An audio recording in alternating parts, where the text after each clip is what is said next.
of years ago, in ancient communities, before Jesus Christ was born, in Europe, 1 or 2 people in the tribe possessed supernatural magical abilities. These people were usually women, since at the time women were worshipped for their miraculous ability to give birth. This was before people understood the role of men in conceiving a child. Such women predicted the future, gave advice, and interpreted the will of unknown spiritual forces. As time progressed and Christianity became popular, the pagan religion was considered inferior and outdated, and those who practiced it were often old and poor, while those of the more educated higher class were Christian. However, the two religions inevitably mixed, and in some Christian churches, offerings were made to both Christ and the pagan gods. Additionally, Christian priests sometimes carried out traditional pagan rituals, including fertility dances and some forms of what might be called magic. However, as Christianity developed, Christians began to notice the difference between their New Age beliefs and pagan traditions. Paganism is a polytheistic religion, while Christians believe in only one all-powerful God. Christians also believe that humans are on earth to suffer for God, who had a predetermined destiny for them, and since pagans were known to be able to relieve pain and change the course of events in their life, Christians believe they must be collaborating with evil forces and working against the will of God. Around 500 AD, laws were passed to discourage practice of paganism. In 1600 AD, Christian leaders declared all pagan gods were demons. From then on, throughout the 12th and 15th centuries, the Christian Church attempted to outlaw paganism. In 1484, it was declared by the Pope that all practices of witchcraft were to be eliminated. The 1500s and 1600s were when the infamous witch trials reached their greatest peak in Europe. During that time period, thousands were dying from plague and war, and people were looking for scapegoats. Additionally, new scientific and medical procedures replaced old healing methods and made faith healers no longer useful.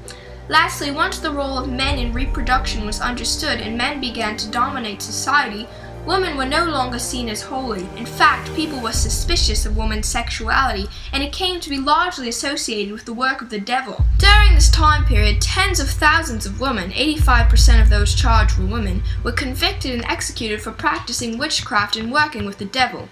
Authorities forced victims to confess to practicing witchcraft, even if they were Christian, and committing terrible deeds such as killing people and kidnapping children. An influential document in this war against witches was the Malleus Maleficarum, a handbook on catching and executing witches.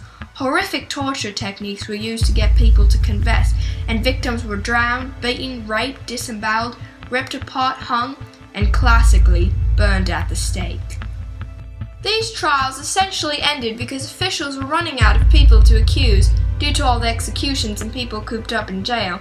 Additionally, for the most part, people no longer practiced witchcraft. It was also due to the Enlightenment period that began in Europe in the late 1600s and 1700s, which brought upon a new, more rational way of thinking, and people dismissed the idea of witches as silly ancient superstitions.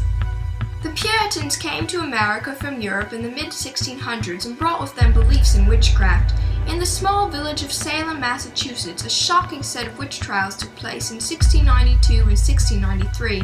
These trials were triggered by young girls in the village claiming to be bewitched, and result having fits consisting of a series of uncontrollable violent outbursts, and blaming the source of their bewitchment on various members of the town. It's important to realize how extremely repressed the Puritan society was, and, in theory, this repression was partly the cause of the trials. It is said that the children began to have fits due to a desire for attention. It was a way of expressing natural human desires that they had been denied for so long by the confinements of their religion and society. The punishment inflicted on those found guilty were horrible. One was even stretched apart limb by limb. The trials continued on for so long because no one wanted to admit they were wrong. When the judges realized the trials had gone too far, they kept going, simply to avoid the shame and consequences of admitting their mistake. Additionally, anyone who spoke out against the trials or claimed that someone had been wrongfully accused was often accused of witchcraft themselves. Eventually, these trials ended. The girls were running out of people to accuse, even attacking high church officials and governors. The belief in witches was not strong enough to dislodge political hierarchies. In other parts of the world, including Africa and Latin America, individuals who practice magic are sometimes still tortured and murdered for being evil witches.